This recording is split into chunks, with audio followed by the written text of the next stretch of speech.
सुलतानशाहीचं साम्राज्य असताना विषयाला आपण पाहणार आहोत. त्यामध्ये अलाउद्दीन खिलजी घराण्याचं सत्ता दिल्लीवर कशी प्रस्थापित झाली. खिलजी घराणे पख्या खिलजी हा घोरीबरोबर भारतामध्ये आलेला होता आणि त्याचबरोबर गुलाम घराण्याच्या ह्याच्यामध्ये त्यांनी काही काळ काम केलं होतं. 1290ला दिल्लीचं तंत्र अस्थिर झालं गुलाम घराण्याच्या ह्याच्यामध्ये आणि कैकोबाचा वध करून जलालुद्दीन खिलजीने दिल्लीचं तंत्र मिळवलेलं दिसतं.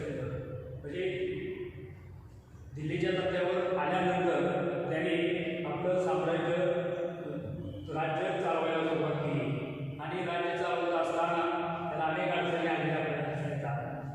त्यामध्ये अलाउद्दीन खिलजीचा सुद्धा सपोर्ट फार महत्त्वाचा होता. 1292 सिंधूजवळील मंगोल खिलजी यांच्यामध्ये जोरदार युद्ध झाले होते. त्यामध्ये मोगलांचा मोठ्या प्रमाणात पराभव केलेला दिसत होता. त्याचबरोबर 1292 बेलसावर स्वारी यामध्ये बेलचा पराभव करून मोठ्या प्रमाणात अलाउद्दीन खिलजीने आपल्या पित्याला धनद्रव्य प्राप्त करून दिलं होतं. नंतर 1296 देवगिरीवर आक्रमण करून रामचंद्रदेवचा मुलगा शंकरदेवचाही पराभव केला होता. त्याच्यापुढे मोठ्या प्रमाणात संपत्ती मिळवली होती. त्या संपत्तीचे तात्साह्याने त्यांनी आपल्या वडिलांची भेट घेण्यासाठी कडा या ठिकाणी बोलवलं होतं आणि कडा या ठिकाणी भेट झाल्यानंतर तिथंच जलालुद्दीन खिलजीचा वध झालेला आपल्याला दिसून येतो आणि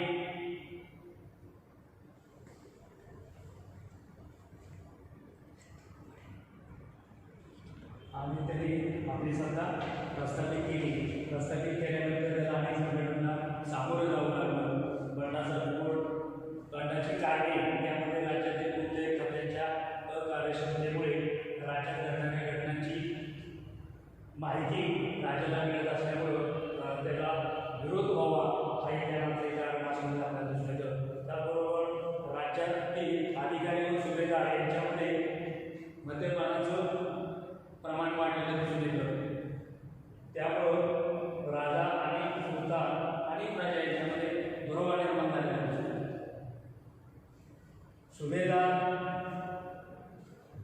सुभेदार आणि इतर मंडळी यांच्यामध्येही नियंत्रण प्रस्थापित व्हावे, त्यांचं वर्चस्व वाढत चाललं होतं. त्याचा बिमोड करण्यासाठी त्यांनी अलाउद्दीन खिलजीने पुढील उपाय योजलेले आपल्याला दिसून येतात.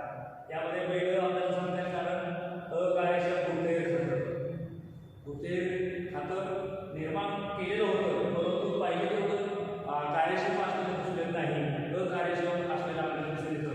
म्हणजे सुलतानाविषयीची माहिती, गुप्त माहिती इतर मंडळींना ते दिली जात असतात. त्यामुळं सुलतानाविरोधात गट कारस्थान निर्माण होण्याची शक्यता होती. हे त्याच्या लक्षात आल्यानंतर त्यांनी कडक असे उपाय योजण्याचं योजलेलं आपल्याला दिसून येतात. नंतर मादकद्रव्य व मद्यपानावरील नियंत्रण. मादकद्रव्य मद्यपान हे मोठ्या प्रमाणात चालत असायचं. कुठल्याही प्रकारचा धाक राहिलेला नव्हता. यावर त्यांनी बंदी आणली. सरकारी त्याच्यावर नियंत्रण प्रस्थापित केलं. खाजगीमध्ये घरामध्ये कोणालाही मद्यपान करता येईल असं त्यांनी नियम केलेला आपल्याला दिसून येतो. त्याचबरोबर सुभेदार व आमीर यांच्यावर नियंत्रण. सुभेदार आणि आमीर हे स्वतःचं वर्चस्व प्रस्थापित करून होते. सुलतानाविरोधात कट कारस्थान करून आपली सत्ता, आपलं वर्चस्व प्रस्थापित व्हावं या उद्देशाने सतत धडपडत असायचे. त्यांच्यावर नियंत्रण प्रस्थापित राहावं म्हणून अलाउद्दीन खिलजीने त्यांच्यावर कडक असे नियंत्रण प्रस्थापित केलेलं दिसून येतं. नंतर पुढचं उपाययोजना अलाउद्दीन खिलजीने योजलेली आहे ते म्हणजे आर्थिक शोषण. म्हणजे आर्थिक शोषण मोठ्या प्रमाणात होऊ लागलेलं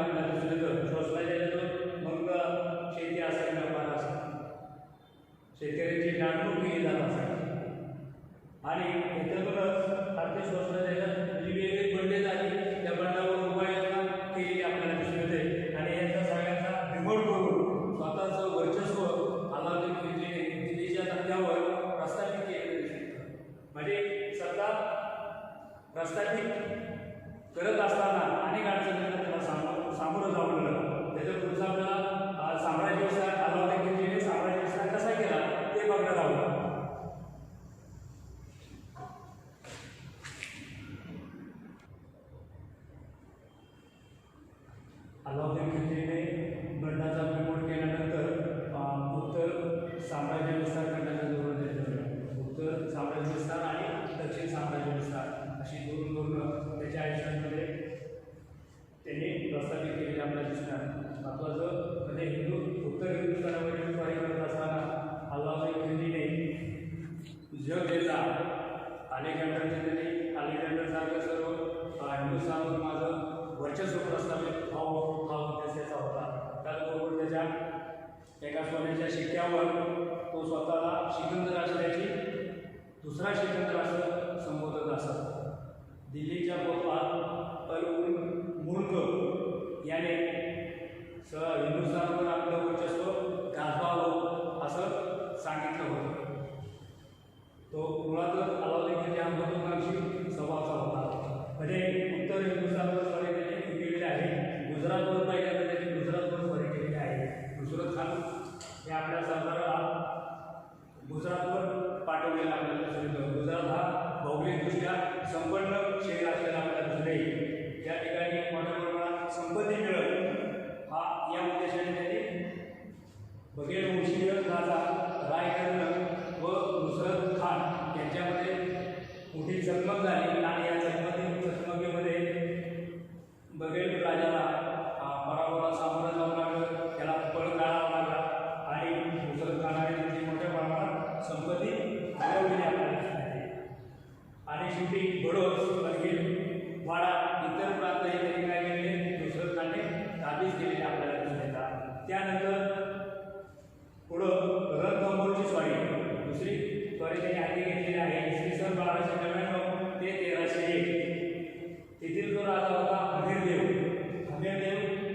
हा तिथला राजा होता आणि या राजाने मोठ्या प्रमाणात आश्रय इतर मुस्लिम अधिकाऱ्यांना आश्रय दिला होता. म्हणून अलाउद्दीन खिलजीने मनात राग येऊन ही मोहीम रणथंबोरची मोहीम हाती घेतली आणि हमीरदेवचा पराभव करून तेथील मोठ्या प्रमाणात संपत्ती लुटलेली आपल्याला दिसून येते.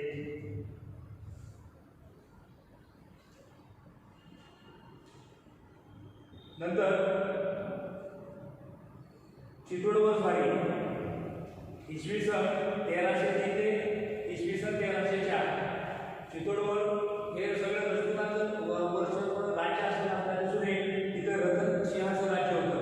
रतन सिंहाचं राज्य असल्यामुळं तर राजपूत हे सामर्थ्यशाली शूर पराक्रमी असलेले आपल्याला दिसून येतात. आणि चित्तोडवर ती राणी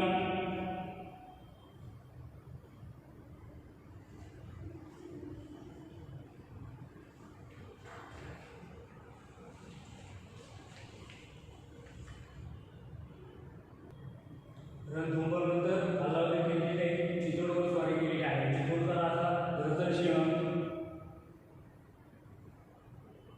रतनसिंहाची पत्नी अतिशय सुंदर देखणी होती आणि पत्नीच्या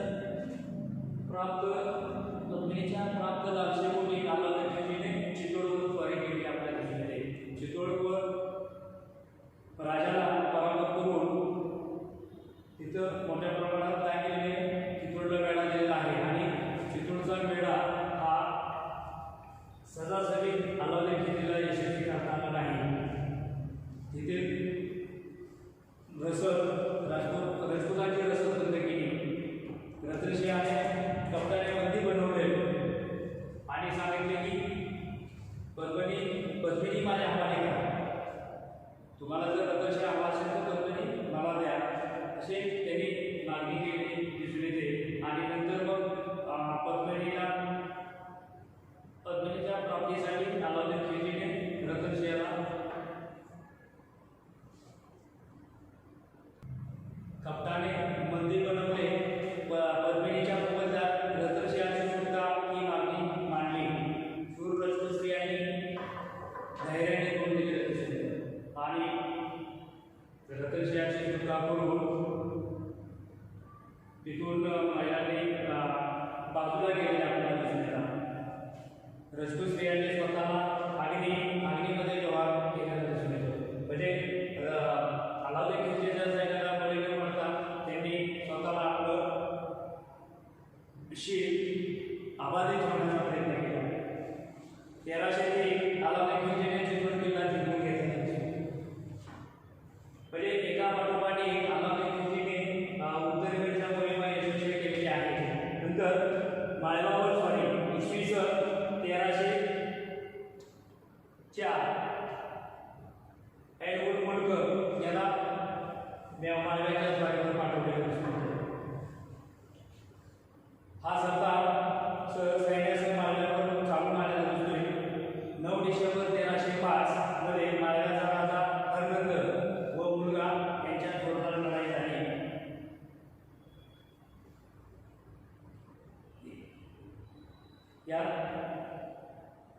हरदनचा पराभव झालेला दिसून येतो. त्याच्या पाठोपाठ उज्जैन आहे, मांडू आहे, चंदेरी आहे इत्यादी प्रदेशावर सुलतानाचं आधिपत्य प्रस्थापित झालेलं दिसते. नंतर मारवाडवर स्वारी इसवी सन 1308 शिवाना ठिकाण यावर त्यांनी मारवाडवर आपलं वर्चस्व प्रस्थापित करण्यासाठी शिवाना ठिकाणावर हल्ला केलेला दिसतो.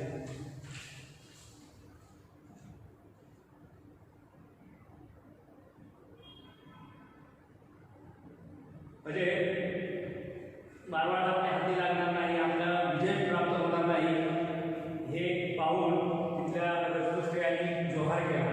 जोहार म्हणजे काय तर सामूहिक आगीमध्ये उडी घेतलेली दिसून येते. 1308 ला अलाउद्दीन खिलजीने जालोरचा जालोरचा चव्हाण मुशीराजा झवेर याच्याशी युद्ध केलेलं आहे. म्हणजे उत्तरेकडची उत्तर प्रांत एका पाठोपाठ एक प्रांत त्यांनी ताब्यात केलेला आहे. तिथं आपलं वर्चस्व प्रस्थापित केलं. म्हणजे वर्चस्व प्रस्थापित करून तिथं मोठ्या प्रमाणात खंडणी महसूल गोळा केलेला दिसून येतो. आपल्या परिस्थितीत तिथं अधिकारी घेतलेले असतात. नंतर त्याचं लक्ष अलाउद्दीन खिलजीचं लक्ष उत्तर हिंदुस्थानावर परत दक्षिण हिंदुस्थानकडे गेलेलं आहे. आपण नंतर अलाउद्दीन खिलजीची दक्षिण स्वारी करणार आहोत. अलाउद्दीन खिलजीने उत्तर साम्राज्य विस्तार केल्यानंतर परत त्याचं लक्ष दक्षिण भारताकडे गेलेलं आपल्याला दिसून येतं. म्हणजे दक्षिण भारतातील अनागोंदी, भ्रष्टाचार, अविस्कळीत परिस्थिती अशा परिस्थितीचा फायदा घेण्याचा त्यांनी प्रयत्न केला आणि नंतर त्यांनी आपलं सैन्य दक्षिण मोहिमेवर पाठवलेलं आपलं. त्यामध्ये देवगिरीवर स्वारी केली. पहिली स्वारी केली तर देवगिरीवर स्वारी केली आहे. इसवी सन 1294 या देवगिरी संपन्न मोठ्या संपन्न वैभवशाली असलेलं आपलं दिसून येईल. आणि या ठिकाणी यादव वंशाचं राज्य होतं. रामचंद्रदेव तिथं कारभार करत असलेलं आपल्याला दिसतं. आणि त्याचं राज्य समृद्ध आणि शक्तिशाली होतं. आणि त्याचं मोठ्या प्रमाणात आपल्याला संपत्ती मिळेल या उद्देशाने गुजरातसारखी त्यांनी देवगिरीवर हल्ला केलेला आपल्याला दिसून येतो. आपली गुजरातला राजा कर्णसिंहाने आपली मुलगी देवदेवी हिचा विवाह शंकरदेवशी निश्चित केला होता. त्यामुळे याचा मनात राग येऊन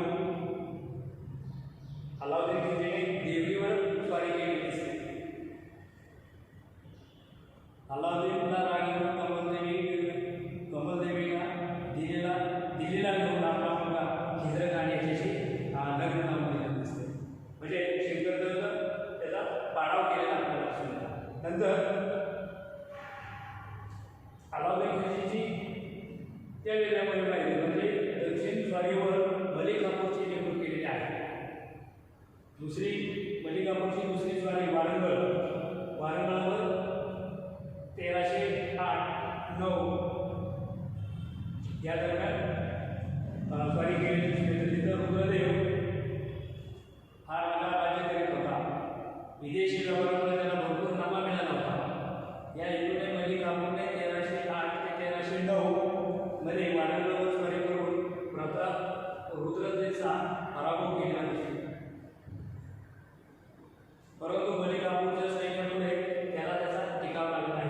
म्हणजे मलिक काफूरचे सैन्य हे बळकट असल्यामुळे, सामर्थ्यशाली असल्यामुळं रुद्रदेवला त्याच्या सैन्याला टिकाव लागला दिसून येत नाही. नंतर मलिक काफूरची तिसरी स्वारी होयसळ तेलंगणाच्या दक्षिणेला असलेल्या राज्यात होयसळाची सत्ता होती. द्वार समुद्राला त्याची राजधानी होती. राजा बीरबंदा व दुसरा आणि रामचंद्रदेव यांच्या पूर्वीपासून वैमनस्य होते. दोघांमध्ये म्हणजे आपापसात हिंदू राजे बांधत होते आणि या बांधण्याचा मैदान अलाउद्दीनचा सेनापती मलिक काफूरने त्याचा फायदा घेतला. म्हणूनच द्वार समुद्रावर हल्ला चढवून तिथले हिंदू राज्याचा काय केलेला पाडाव केलेला. नंतर मलिक काफूरने पुढं कुதிरेवर स्वारी केलेली आहे. सुंदर पांडे आणि वीर पांडे साम्राज्यासाठी सत्तेसाठी भांडत होते आणि या भांडणाचा फायदा घेऊन अल्लाउद्दीन खिलजीने मलिक काफूरने सुंदर पांड्याला मदत केली आणि सुंदर पांड्याला मदत करून वीर पांड्याला पळवून लावले आणि तिथं आपलं वर्चस्व प्रस्थापित केलेलं दिसतंय. खंडणी मोठ्या प्रमाणात मिळाली, लूट मिळाली. तिथे हिंदू मंदिरांचा विध्वंस केला. मथुरा व रामेश्वर ही मंदिरे सुद्धा उद्ध्वस्त केली. म्हणजे सगळीकडे आपलं वर्चस्व प्रस्थापित व्हावं हा एक उद्देश अल्लाउद्दीन खिलजीचा असलेला आपल्याला दिसतो. आणि पुढची मलिक काफूरची चौथी स्वारी इसवी सन 1313. रामचंद्र देवाच्या मृत्यूनंतर त्याचा मुलगा शंकरदेव गादीवर आला. त्यालाही सुलतान विरोधात होता. अलाउद्दीनने मांडणी करून नाकारले होते. वार्षिक खंडणी त्यांनी बंद केले होते. म्हणजे हे सगळे हिंदू राजे आपापसात स्वतंत्र असलेले दिसून येतात आणि साधन सामुग्री समृद्धी मोठ्या प्रमाणात असल्यामुळे त्याचं दक्षिण अल्लाउद्दीन खिलजीचं दक्षिणेकडे गेलेलं आहे. शंकरदेवने बरेच दिवस खंडणी दिली नाही म्हणून त्यांनी दक्षिण मोहीम मागे घेतलेली आहे. वार्षिक खंडणी देणे बंद केले. संपूर्ण हिंदुस्थानवर वर्चस्व असावं हे देखील त्यांनी मान्य केलेलं होतं. मलिक काफूरला देवगिरीच्या स्वारीवर पाठवलेलं दिसतं. शंकरदेवने प्रतिकार केला परंतु त्यात तो मारला गेला. रामचंद्राचा जावाई हरपाळदेव याच्या स्वाधीन करून मलिक काफूर दिल्लीला परत गेलेला आहे. म्हणजे अशा पद्धतीने दक्षिण स्वारी अल्लाउद्दीन खिलजीचा सेनापती मलिक काफूरने यशस्वी केली. म्हणजे अशा तऱ्हेने अल्लाउद्दीन खिलजीने दक्षिण धोरण यशस्वी केले. दक्षिण धोरणाची विजयाची कारणे आपण पाहणार आहोत. पहिलं कारण सांगता येईल की दक्षिण भारतावर स्वारी करणारा पहिला मुस्लिम शासक अल्लाउद्दीन खिलजी. दुसरं आपल्याला विजयाचं कारण सांगता येईल अमाप संपत्ती लुटली. अमाप संपत्ती त्याला मिळाली, प्राप्त झाली हे त्याचे उद्दिष्ट होते. मुस्लिम धर्माचा आणि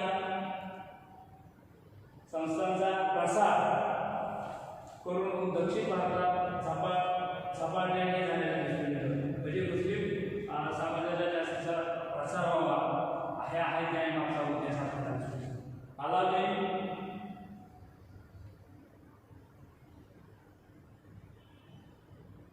प्रजेला मोठी आर्थिक हानी सोसावी लागली होती. म्हणजे अनेक वेगवेगळी कारणे परिणाम या स्वारीतून झालेले दिसून येतात. हिंदू राज्य खिळखिळं झालेलं आपल्याला दिसून येतं आणि अल्लाउद्दीनने आपलं धोरण यशस्वी केलेलं दिसून येतं.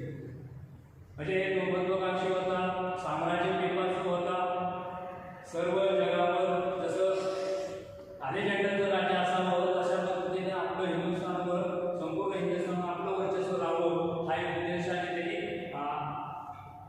मोहीम आखलेल्या दिसून येतात. त्यानंतर अल्लाउद्दीन खिलजीचं बाजारभाव धोरण हे आपण बघणार आहोत. अल्लाउद्दीन खिलजीचे बाजारभाव धोरण आज आपण बघणार आहोत. बाजारभाव हे स्थिर असावे, व्यवस्थित असावे. दिल्ली आणि दिल्लीच्या परिसरामध्ये बाजारभावाचं धोरण अल्लाउद्दीन खिलजीने राबवलेलं दिसतं. या बाजारभाव धोरण राबवत असताना वस्तूंच्या किमती, धान्याचे भाव निश्चित केले होते. सैनिकी अधिकारी वर्ग यांना त्याचा जास्त फायदा व्हावा हाही उद्देश त्या मागचा असलेला आपल्याला दिसून येईल. अल्लाउद्दीन खिलजीने कर्ज रूपाने रक्कम देण्यासाठी त्यांनी ही योजना राबवलेली दिसते. अल्लाउद्दीन खिलजी एक अर्थशास्त्र होता असं म्हटलं तरी काय आपले काही अतिशयोक्ती करणार नाही. अल्लाउद्दीन खिलजीने बाजारभावावरून नियंत्रित राहावं त्यासाठी 2 पेटा तयार केलेल्या आहेत. एक सराई अदालत कापड बाजार आणि दुसरं शेणारे मंडी धान्य बाजार अशा 2 बाजार पेटा तयार केलेल्या आपल्याला दिसल्या म्हणजे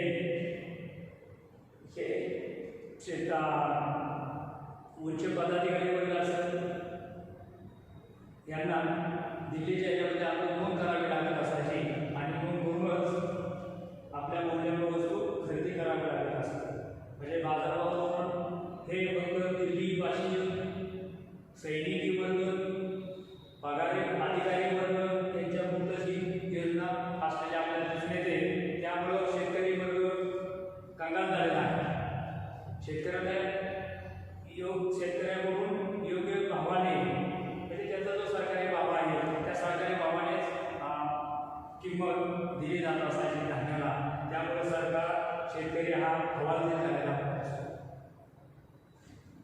पुढे आपण बघणार आहे वेगवेगळ्या वस्तू म्हणजे बाजारात करून टाकत असताना अलाउद्दीन वेगवेगळ्या वस्तू ची किंमत वजन हे त्यांनी वेगवेगळे दिलं. आपल्याला एक तक्ताच बघूया. तांदूळ किंमत 5 जितर, वजन एका मनास 5 किलो तांदूळ किंमत त्यांनी दिलेली आपल्याला. दुसरं गहू 7.5 जितर एका मनासाठी एवढी किंमत ठिकाणी मोजावी लागत असते. तूप याचा असेल तर एका जितर 1.5 शेअरासाठी 1 जितर एवढा रक्कम त्यांना द्यावी लागत असते. साखरेसाठी एका शेअराच्या साखरेसाठी जवळ 1.1 जितर म्हणजे 1.25 जितर एवढी रक्कम द्यावी लागत असते. दुधी गाय असेल 3 ते 4 टक्के एवढी रक्कम द्यावी लागत असते. सुंदर दाशी असेल तर तिला 20 ते 40 टक्का एवढी रक्कम द्यावी लागत असतात. अशा पद्धतीने वेगवेगळे बाजारभाव करून धान्याचं किमती या ठरवून दिलेल्या आपल्याला दिसून येतात. त्याचबरोबर रिजवीच्या मध्ये 1 जितर 1 पैसा, 1 जितर 1 पैसा बरोबरीचा तर 1 टक्का 1 रुपयाच्या बरोबरीचा होता असं त्यांनी म्हटलेलं आपल्याला दिसून येते. बाजारावर देखरेख ठेवण्यासाठी मुमालिके रियासत या अधिकाऱ्यांची नेमणूक केलेली दिसून येते. हे अधिकारी काय करत असायचं तर बाजारपेठेमध्ये फिरत असत आणि फिरत असत म्हणजे व्यापारी वर्ग ग्राहकाला काय कमी जास्त वस्तूमध्ये काय तो देतील का हे पाहण्याचा अधिकार कोणाला होता तर वेगळे रियासत मुमालिक हे अधिकारी फक्त हेर खात्याची यंत्रणा हस्तांतरित केली होती. त्यामुळे एखाद्या व्यापाऱ्याने जर कमी धान्य दिलं तर त्याच्या ह्याच्यातून शेळ्यातून काही मांस काढून घेतलं जात असायचं.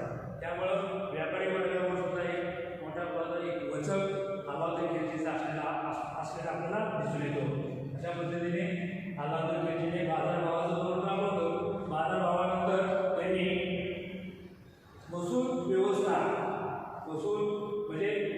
ही राबवलेली आपल्याला दिसून येते. हिंदूंवर मोठ्या प्रमाणात कर 50% कर हिंदूंवर राबवलेले दिसतात आणि मुस्लिमांवर 25% कर राबवलेले आपल्याला दिसून येतात. कणकूट पद्धत आहे, बटाई पद्धत आहे, लंक बटाई पद्धत आहे. अशा वेगळ्या वसूल पद्धतीच्या पद्धती असल्या आपल्याला दिसून येईल. तारीखी फिरोजशाहीमध्ये बर्नी नावाचा इतिहास करतो की खोत आहे चौधरी खोत हे अधिकारी वर्ग हिंदू वर्ग जे होते त्यांच्यावर उपासमारीची पाळी आहे. का तर हे सर्व वसूल यंत्रणेमध्ये त्यांनी कपात केली. हिंदू अधिकाऱ्यांचे अधिकारच काढून घेतले आणि शेवटी त्यांना या अधिकाऱ्यांना मुस्लिमांच्या घरी भांडीकुंडी बायकांना भांडीकुंडी करण्याचं काम करावं लागलं आहे. मोठ्या प्रमाणात त्याची दयनीय अवस्था निर्माण झालेली आपल्याला दिसून येते. नंतरचा आपण अलाउद्दीन खिलजीची शासन व्यवस्था. अलाउद्दीन खिलजीचं केंद्रीय शासन आणि प्रांतीय शासन हे 2 शासन असलेले आपल्याला दिसून येईल. त्यामध्ये केंद्रीय शासनामध्ये निरंकुश सुलतान हा निरंकुश आहे. उत्तराधी शासन साम्राज्य संपन्न म्हणजे सर्व सत्ता त्यांनी आपल्या हातात मोठी घेतलेली आपल्याला दिसून येते. सुलतान हा ईश्वराचा अवतार आहे.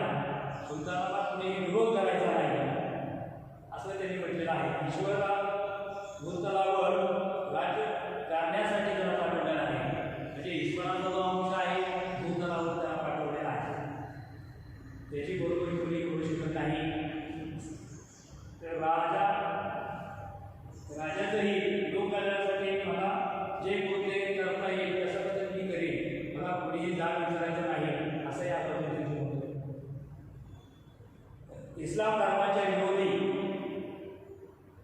धर्माच्या विरोधी मला वेगळं काय करायचं असेल तर मी करू शकतो. म्हणजे त्यांनी असं म्हटलेलं नाही मी 4 सरदारांच्या जेवण काही करू शकतो. नवा धर्म स्थापन करायचा असेल तरी सुद्धा मी करू शकतो. उलूग खान, नुसरत खान, जाफर खान हे जे 4 सरदार आहेत त्या सरदारांच्या जेवण मी वेगळे करून थाटू शकतो माझ्या मनाचं नाव. म्हणजे एवढा साम्राज्यवादी पूर्तीचा असलेला आपल्याला दिसून येईल. हिंदू विषयाचं धोरण त्याच्याकडे असलेलं आपल्याला दिसतं. हिंदूचा जो श्रेष्ठ आहे उच्च पद्धतीने नाही. गुजरातवर विजय मिळवला कर्नाटकची सिंहदुर्गी कमलादेवी हिच्याशी त्यांनी व्यवहार केलेला आपल्याला दिसतो. म्हणजे हिंदूचं द्वेषा दिसतो. म्हणजे हिंदूचे जे देवळे असतील मशीद प्रसाद असतील मंदिर असतील त्यांनी उद्ध्वस्त केलेली दिसत. म्हणजे एकंदरीत आपल्याला सांगताय की अल्लाउद्दीन खिलजीने आपलं साम्राज्य म्हणजे मुस्लिम शासकांचा आपला दौरा निर्माण केलेला दिसून येतो. त्याचबरोबर खम्स आहे, खिराज आहे. खम्स, खिराज, जिजियाकर मुस्लिमेतर जो समाज आहे त्या मुस्लिमेतर समाजाला राज्याला जो कर आहे तो जिजियाकर म्हणून ओळखला जातो. तिचा ते लूट खम्स, खिराज उत्पन्नाचा काही हिस्सा सरकारला द्यावा लागला असा. अशा पद्धतीने अल्लाउद्दीन खिलजीनं आपलं धोरण आपलं साम्राज्य उत्तरेकडून दक्षिणेपर्यंत प्रस्थापित केलेलं आहे. लष्करी शिस्त आपल्याला बघायची आहे. लष्करी शिस्तमध्ये त्यांनी प्रशासन चांगल्या पद्धतीचा अवलंब वजीर म्हणजे प्रमुख म्हणूया सुलतानाच्या क्रमांक वजीर प्रधानजी. नंतर आरिजे मुमालिक सैन्यमंत्री सैन्यावर नियंत्रण ठेवणारा सैन्यमंत्री म्हणूया. दिवाणी इन्शा पत्रव्यवहार चालवणारा कारभार करणारा त्याची नेमणूक केली आपल्याला दिसून येते. त्याचबरोबर दिवाणी रसालत परराष्ट्रमंत्री म्हणजे इतर राज्याच्या देशाच्या याच्यामध्ये परराष्ट्र व्यवहार करता यावा म्हणून परराष्ट्रमंत्र्याची नेमणूक केली आपल्याला दिसून येते. नंतर अशा पद्धतीने त्यांनी कारभार हा केलेला दिसून येतो.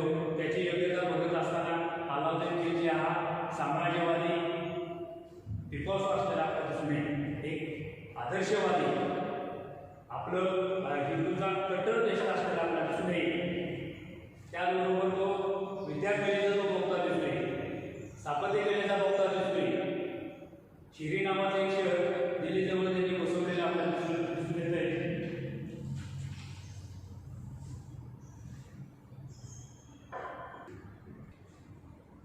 खिलजी घराण्याच्या पतनानंतर खिलजीचं पतन झालं.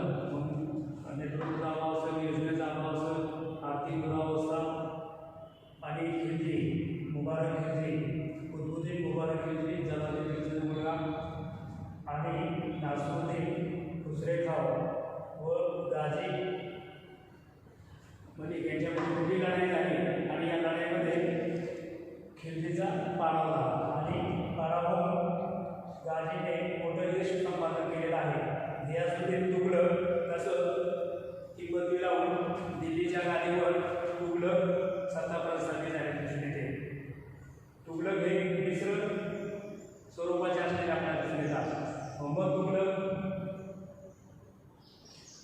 काचे वडील घियासुद्दीन तुघलक यांनी दिल्लीचं दत्त प्रस्थापित केलं दिसून येते आणि घियासुद्दीन तुघलकाने वेगळी सत्ता आपली प्रस्थापित केली आणि प्रस्थापित केल्यानंतर 1320ला मोहम्मद तुघलक हा गादीवर आलेला आहे. म्हणजे विजय मिळाल्यानंतर दिल्लीवर विजय मिळवला, बंगालवर विजय मिळवला आणि विजय मिळवल्यानंतर अफगाण या ठिकाणी बोलवलेला आहे. आणि मोहम्मद गयासुद्दीन तुघलक आणि मोहम्मद तुघलक पिता पुत्राची भेट झाली आणि शामीना मंडप फाटून सत्काराचा कार्यक्रम आयोजित केलेला होता. त्या शामियामध्ये भेट होत असताना शामियामध्ये अशी रचना केली की तो शामियापर्यंत मोकळा ठेवला होता आणि अचानक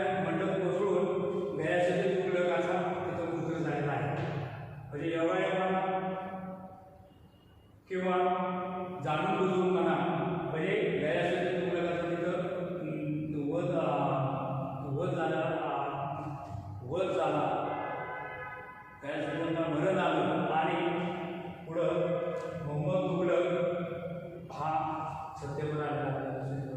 सत्तेवर आल्यानंतर 1320 ते इसवी सन 1414 हा मोहम्मद तुघलकाचा कालखंड असताना आपल्याला दिसून येईल. या मोहम्मद तुघलकाने आपल्यावर जे गोष्ट आहे आम्ही हुकुमराव इतरांचे ते कमी व्हावे म्हणून त्यांनी त्यांचे धनद्रव्य अमाप संपत्ती अधिकारी वर्गांना सुभेदारांना वाटून टाकलेले दिसतात आणि आपल्यावर जे आलेलं संकट आहे ते संकट दूर करण्याचा प्रयत्न केलेला आहे.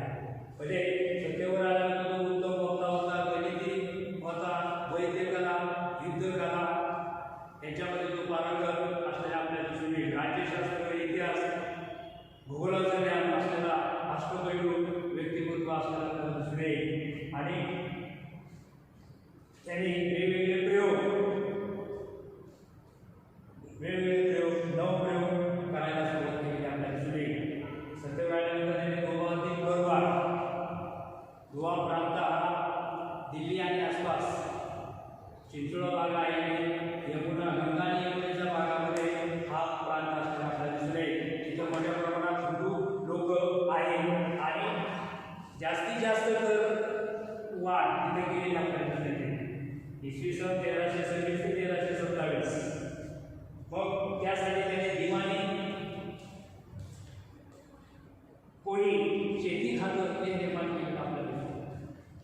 शेतीमध्ये वेगवेगळे प्रयोग, शेती पिकं या संदर्भात शेती खातं त्यांनी निर्माण केलेलं आहे. आणि दिवाणी पुस्तकराज करवाड किती असावी, हिंदू आहे हिंदूमध्ये जास्तीत जास्त 50% करवाड त्यांनी केलेली आपल्याला दिसतं. दुसरं राजधानी बदलण्याचा प्रयोग केलेला आहे. 1327 दिल्लीकरांना चकवा देण्यासाठी म्हणजे आपण काय दिल्लीवरून राजधानी दौलताबादला नेलेली आहे. म्हणजे इब्न बतूता नावाचा इतिहासकार म्हणतोय की रात्रीच्या वेळी राजाच्या भागामध्ये कुठेतरी येऊन डवसत आहे, विचित्र आवाज काढून राजाला दाखवत आहे असंही म्हटलं जाते. आणि या भीतीपोटीच बादशाही राजधानी बदलण्याचा निर्णय घेतला असता. म्हणजे मोठ्या प्रमाणात राजधानी बदलताना मोठ्या प्रमाणात आर्थिक खर्च आलेला सैनिकांची सस्य ओरपट झालेली आहे, म्हातारे कोणतरी यांची सस्य ओरपट झालेली आहे. अशा म्हणजे कोणाच्याही भावनेचा विचार न करता त्यांनी राजधानी बदलण्याचा प्रयोग हा केलेला आहे आणि तो प्रयोग यशस्वी झाला की नाही, यशस्वी झालेला दिसत नाही. परत काही काळानंतर 15 दिवसांनी परत राजधानी दौलताबादवरून दिल्लीला आलेली दिसते.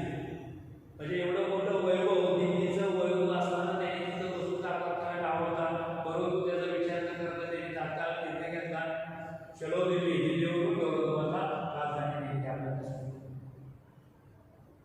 नंतर चलन सुधारणा इसवी सन 1319 ते इसवी सन 1332 सुलतानाने मोठ्या प्रमाणात सोन्याचं दालन, त्याचबरोबर बक्षीस देणग्या मोठ्या प्रमाणात पैसा वाटप केला होता, खर्च केला राजधानी खर्च. मग राजधानीचा खर्च भरून काढण्यासाठी त्यांनी त्याला वाटलं की चला चलनामध्ये सुधारणा करूया. सोन्याऐवजी तांब्याच्या नाण्याचा त्यांनी प्रयोग केलेला दिसतो. म्हणजे जनतेला सांगितलं की तुम्ही तुमचं तांब्याचं नाणं इथं आणून ठेवा आणि सोन्याचं नाणं घेऊन जा. तांब्याच्या नाण्याचा ढीग लागला, सोनं संपून गेलं. म्हणजे चलनामध्ये त्यांनी सुधारणा करायला हवी, पाहिजे तशी झालेली दिसून येत नाही. आणि सर्व त्याच्या योजना काय झाल्या या मोडकळी झाले की काय असं आपल्याला सांगता येईल. म्हणजे अशा तऱ्हेने मोहम्मद तुघलक सत्तेवर आल्यानंतर त्यांनी वेगवेगळे नवप्रयोग केले, पण त्या प्रयोग यशस्वी झाले दिसत नाही. त्याच्या अपेक्षेची कारणे आपण बघणार आहोत.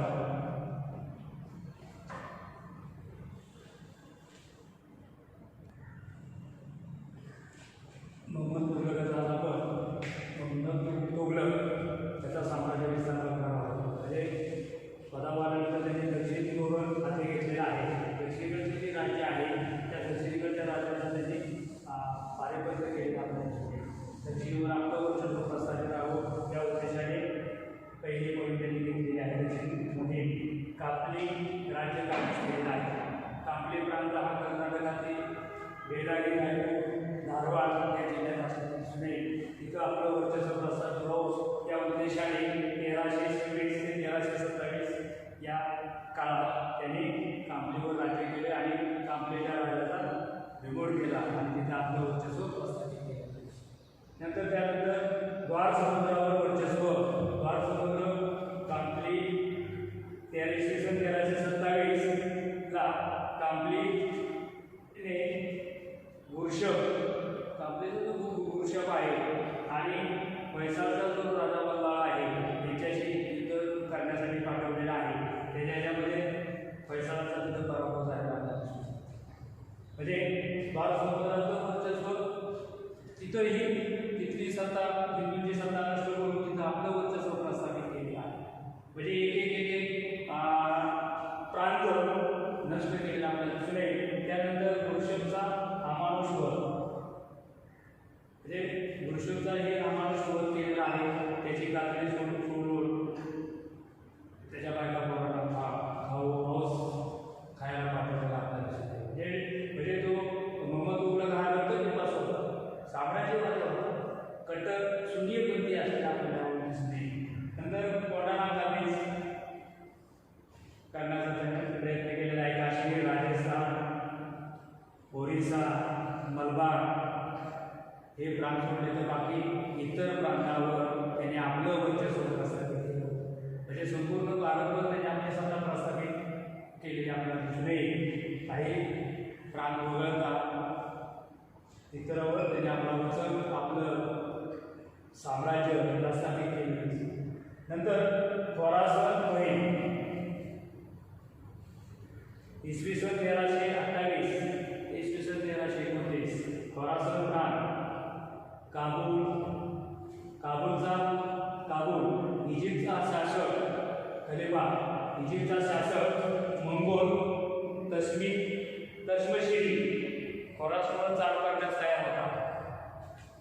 त्याचबरोबर खोरासनचा जो शासक आहे इब्न सईद हा साम्राज्यवादी होता. जनतेचा मोठा अमानुषपणे त्याने अत्याचार सुरू केलेला होता. त्याच्या विरोधात हे दोघं एक होऊन खोरासनवर त्यांनी मोहीम आखलेली आपल्याला दिसून येते. खोरासन प्रांतामध्ये हिंदी सैनिक 3,70,000 सैन्याचे फौज घेऊन खोरासनवर आक्रमण केले आपल्याला दिसून येतं. म्हणजे दिल्लीपासून परत अंतरावर असल्यामुळे आणि थंडीचे दिवस असल्यामुळे खोरासन प्रांतामध्ये सैनिक अडकून गेले आणि ही मोहीम खोरासनची मोहीम यशस्वी करता आले आहे. मोठ्या प्रमाणात युद्ध खंडणी मोठ्या प्रमाणात आणि आर्थिक हानी झालेली आहे, सैनिकी हानी झालेली आपल्याला दिसून येते आणि खोरासन देता दिसत नाही. त्यानंतर नगरकोट विजय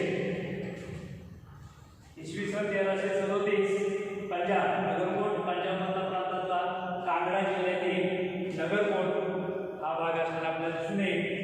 तिथं आपलं वर्चस्व प्रस्थापित व्हावं या उद्देशाने ही मोहीम साम्राज्य विस्ताराची मोहीम त्यांनी हाती घेतलेली आपल्याला दिसून येते आणि तिथं नगरकोट हा साम्राज्य तिथं आपलं वर्चस्व प्रस्थापित केले आणि तो प्रांत आपल्या साम्राज्याला जोडलेला दिसून येतो. म्हणजे अशा तऱ्हेने मोहम्मद तुघलक आणि दक्षिणी धोरण हे यशस्वीपणे राबवलेले आहे असं आपल्याला सांगता येईल.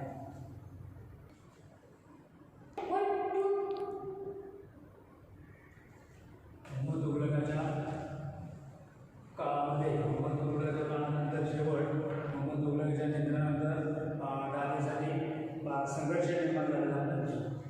म्हणजे वारसा हक्काचा प्रश्न निर्माण झाला आणि वारसा हक्काचा प्रश्न निर्माण झाल्यामुळे मोहम्मद तुघलकाचे वारसच कोण नाही. मग शेवटी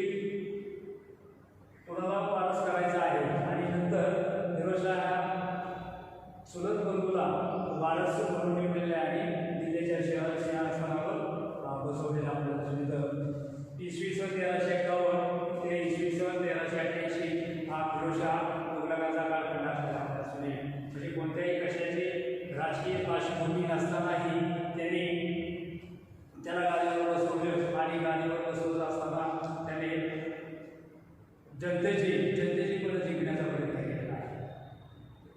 त्याचे वडील रजब सुलतान, गयासुद्दीन तुघलक, गाजी मलिकचा जो भाऊ असणारा आपला जुने फिरोजशाहची आई बीबी नॉईला हा पंजाबमध्ये अबोहर प्रदेशाची भट्टी राजपूत शासक रणमलची कन्या होती आणि त्याच्या पुढे फिरोजशाहचा जन्म झाला. म्हणजे आणि पदावर आल्यानंतर सिंहासनावर आरूढ झाल्यानंतर अंतर्गत धोरण त्यांनी राबवलेलं दिसतं. म्हणजे मोहम्मद तुघलक वेळा होता, तरी होता, रक्तपिपासू होता, जनतेचे त्यांनी कधीही विचार केलेला आहे.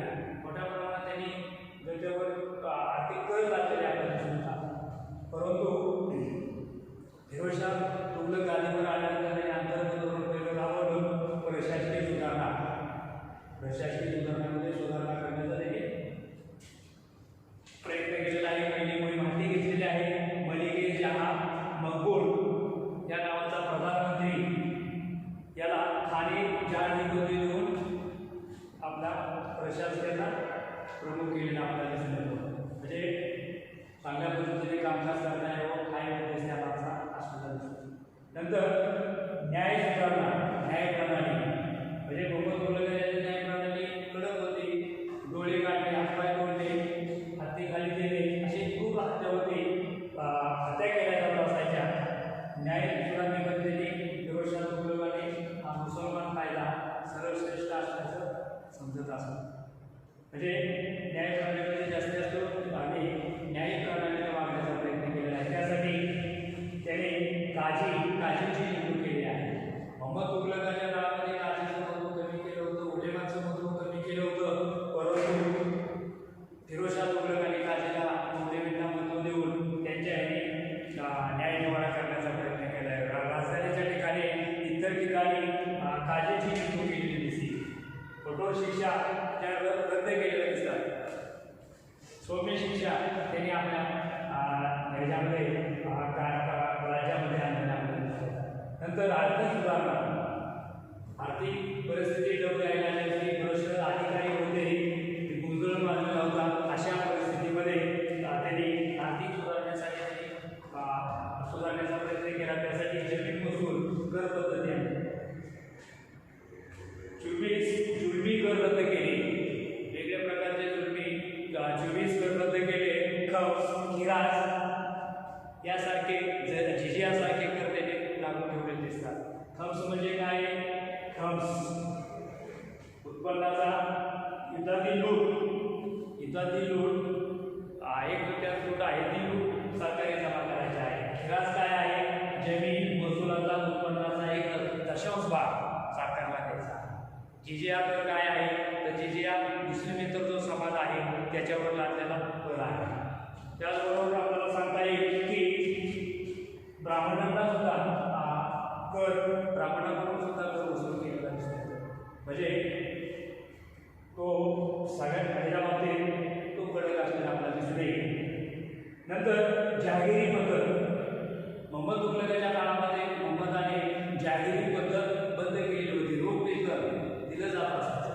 परंतु याच्या काळामध्ये फिरोजशाहच्या काळामध्ये जहागिरीला त्यांनी महत्त्व दिलं. कारभार सुरळीत चालावा, चांगला चालावा म्हणून त्यांनी जहागिरी पद्धत आणलेली आहे. त्याचबरोबर मुद्रा प्रणाली, 2 नाणी त्याच्या काळामध्ये 2 नाणी छापलेले आपल्याला पाडलेले आपल्याला दिसून येतात. त्यामध्ये नाण्यामध्ये 2 नाणी अर्थात चितल नाणं, चांदीचं आणि तांब्याचं नाणं असलेलं आपल्याला दिसून येईल. नंतर कृषी सुधारणा, कृषीमध्ये त्याने नवनवीन प्रयोग केलेला आहे. शेती सुधारणा व्हावी, वेगवेगळी पिकं घेतली जात असायची. पिकासाठी पाण्याची व्यवस्था, कालव्याची व्यवस्था निर्माण केलेली आहे. मोठ्या प्रमाणात त्यांनी कालवे खोदलेले आपल्याला दिसून येतात. त्याचं आदर्श कृषी योजना म्हणूनही नावारूपाला आलेले आपल्याला दिसून येते. त्याचबरोबर त्यांनी दान धर्मही केलेला आहे. मोठ्या प्रमाणात गुलाम त्याच्या काळामध्ये जास्त गुलामांची त्याला आवड होती. गुलाम मोठ्या प्रमाणात त्यांनी पाळलेले दिसून येते. फिरोजशहा तुघलक म्हणजे जनतेची मनं त्यांनी जिंकण्याचा त्यांनी काय केलेला आहे, प्रयत्न केलेला आहे. फिरोजशहा तुघलकाच्या सुधारणाचा प्रथम मुद्दा आहे सामाजिक सुधारणा. सामाजिक सुधारणामध्ये गुलाम प्रथा त्यांनी पुन्हा चालू केलेले आपल्याला दिसून येते. 1,80,000 गुलाम त्यांनी आपल्या पदरी बाळगले. त्याचबरोबर नोकरीसाठी त्यांनी एक कार्यालय सुरू केलं होतं. त्याचबरोबर फिरोजाबाद, फतेहाबाद, हिसार यासारखी नवीन शहरे स्थापन केलेली आपल्याला. 120 बगीचे, 200 धर्मशाळा, पाणपोया, 4 मशिदी, धर्मार्थ दवाखाने निर्माण केलेले आपल्याला दिसतात. दिवाणे खैरात नावाचं दानधर्म खातं त्याने निर्माण केलं होतं. त्याचबरोबर शैक्षणिक प्रगती, फिरोजशहा तुघलकाची पुढची सुधारणा आहे शैक्षणिक प्रगती. शाळा महाविद्यालय मठ स्थापन केले, मठाची स्थापना केली. ए आफिफ नावाचा इतिहासकार त्याच्या दरबारी असलेला आपल्याला दिसून येईल. हुतूत फिरोजशाही हे त्याचं आत्मचरित्र असलेलं आपल्याला दिसून येईल. नंतर लष्करी सुधारणा. लष्करी सुधारणामध्ये सरंजाम जाहिरी देण्याची पद्धत सुरू केलेली आहे. परगाना महसूल गोळा करण्याचा अधिकार सैनिकांना दिलेला होता. त्याच्याची काही रक्कम सरकारमध्ये जमा करावी लागत असायची. नंतर धार्मिक धोरण. फिरोजशहा तुघलकाचं धार्मिक धोरण बघत असताना आपण शून्यपंथीय कट्टर शून्यपंथी असलेला आपल्याला दिसते. खलिफाकडून, इजिप्तच्या खलिफाकडून त्यांनी वस्त्रे, मानाची वस्त्रे प्राप्त करून घेतली होती. फिरोजशहा तुघलकाची योग्यता. फिरोजशहा तुघलकाने त्याच्या काळामध्ये शैक्षणिक, धार्मिक, आर्थिक, सामाजिक, शैक्षणिक वेगळ्या सुधारणा केलेल्या दिसून येतात. परंतु धार्मिक याच्यामध्ये तो कट्टर शून्यपंथी असणे दिसून येईल. धार्मिक त्याच्या याच्यामध्ये त्यांनी हिंदूंवर अन्याय जुलूम केलेला आपल्याला दिसून येतो. काही इतिहासकारांनी त्याची तुलना सम्राट अशोक, अकबर याच्याशी केलेली दिसून येते. अशा तऱ्हेने आपल्याला फिरोजशहा तुघलकाच्या सुधारणा असा सांगता येते. दिल्ली सुलतानशाहीचा शेवट यामध्ये तुघलक घराण्याचे सत्ता नष्ट झाल्यानंतर खिजर खान याने तुघलक घराण्याचा शेवटचा सुलतानाचा वध करून गादी मिळवली. खिजर खान हा पहिल्या घराण्याचा मुलगा दिल्लीच्या तक्रार असलेला दौलत खानचा त्याने पराभव केला आणि आपला स्थिर केले. नंतर खिजर खानानंतर पुढं त्याच्यानंतर मुबारक शाह हा गादीवर आलेला आहे. इसवी सन 1421 ते 1432 हा त्याचा कालखंड आहे.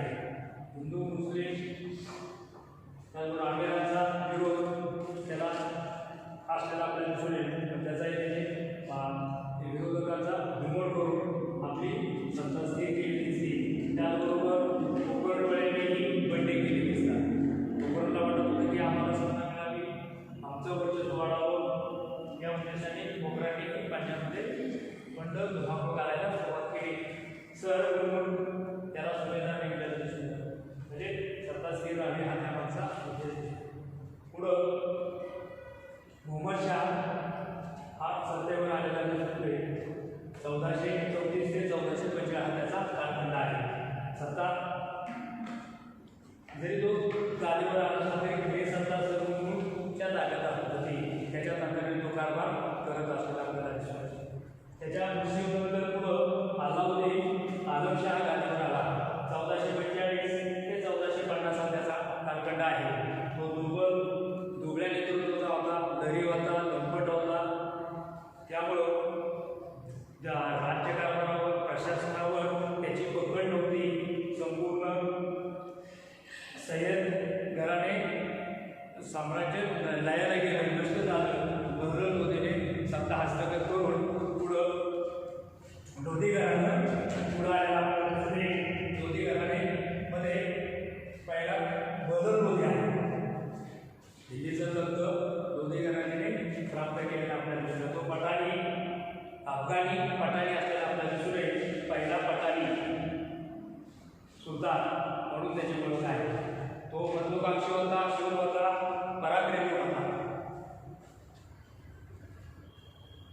जोधपूरच्या शाळकी घराण्यातील हुसेन शहाचा त्यांनी पराभव केला होता. त्याच्यापुढे मोठं संकट होतं, पण ते संकट त्यांनी परतावून लावलं, उठावून लावलं.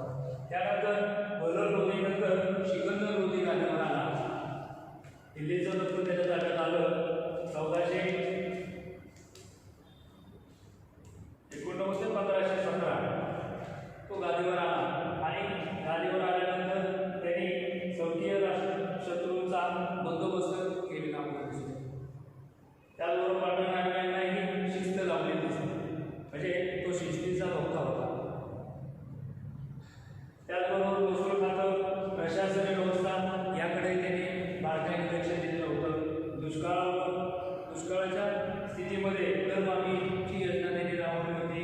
तो न्यायप्रिय सुलतान असलेला आपल्याला दिसून येईल. त्याच्या काळातच आग्रा शहराची निर्मिती झाली.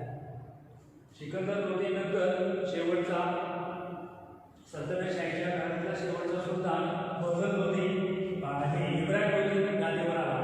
त्याची कारकीर्द 1517 ते 1526 हा शेवटचा सुलतान म्हणूया आपण त्याला. सत्तेवर आल्यानंतर इब्राहिम लोधीने ग्वाल्हेरवर वर्चस्व प्रस्थापित केले.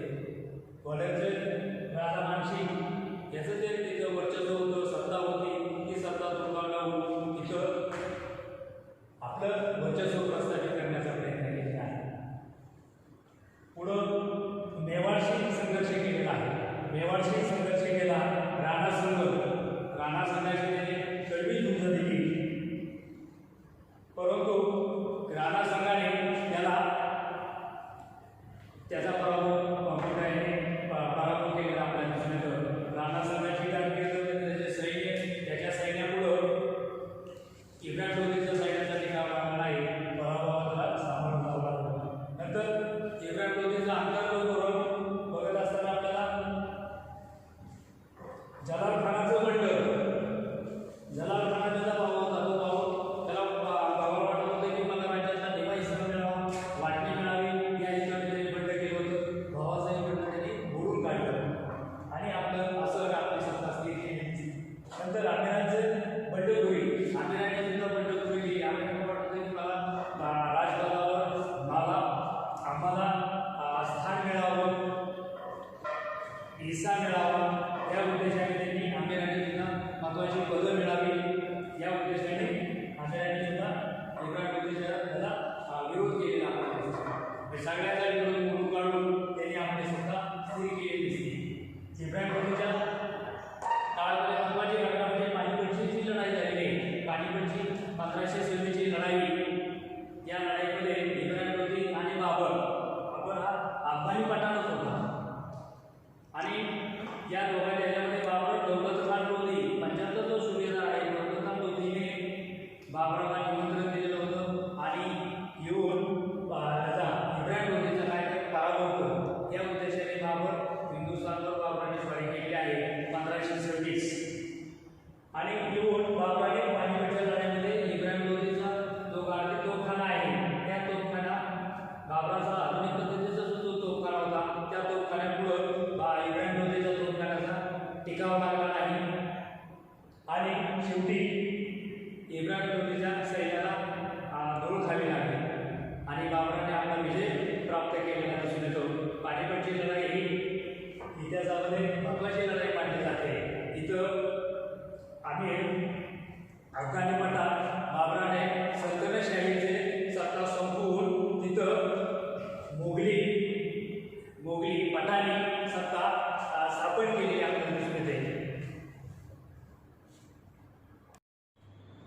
दिल्ली सुलतानाचं राज्य धर्माधिष्ठित होते, मध्ये इस्लाम धर्माला ते राजधर्म मानत असत.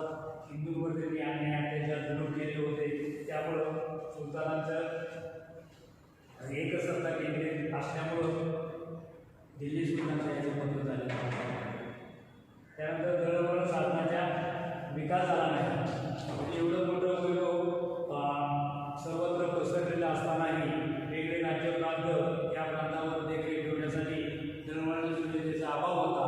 त्या अभावाचा परिणाम इतर वेगवेगळी राज्ये बंडाळ्या झाल्या आणि सुलतानाचं स्वामित्व नाकारून ढोगारून टाकलं. नंतर पुढचं तासाचं कारण आहे परस्पर स्पर्धा. सुलतानाच्या याच्यामध्ये वेगवेगळे सुभेदार असतील, आमिर असतील, यांच्यामध्ये स्पर्धा झाली, चढाओढ सुरू झाली सत्तेसाठी, सेनापती पदासाठी. गुरुदास की इराणी असेल, हिंदू यांच्यामध्ये स्पर्धा. ही स्पर्धा मोडून काढायला सुलतानाने लक्ष द्यायला हवं होतं, परंतु दिलेले दिसून येत नाही. त्यामुळं सुलतान साहेब पत्र रासाला कारणीभूत झालेला आहे. नंतर मंगोल आक्रमणे. मंगोलांनी सतत आक्रमणे केलेली दिसून येतात. मंगोलांना वाटतं की आपल्यालाही सत्ता मिळावा, आपल्यालाही संधी मिळावी, या उद्देशाने ते सतत आक्रमण करत असत. नंतर कर्तव्यशून्य उत्तराधिकारी, म्हणजे कर्तव्यशून्य उत्तराधिकारी नंतरच्या काळामध्ये उत्तराधिकारी हे कर्तव्यशून्य निघाले, चैनी निघाले, विलासी निघाले. त्यांनी राज्य कारभाराकडे लक्ष द्यायला हवं होतं, दिलेलं दिसून येत नाही. ते चैन आणि ऐसाराची जीवन जगत असत, त्यामुळे प्रजा त्यांच्या विरोधात केली. उत्तराधिकारी हे कमकुवत निघालेले दिसून येतात. नंतर मोहम्मद तुघलकाच्या योजना. मोहम्मद तुघलकाच्या काळात त्याच्या योजना होत्या, त्या काळाला धरून होत्या. जनतेच्या भावनेची त्यांनी कदर कधी केली नाही. योजना राबवल्या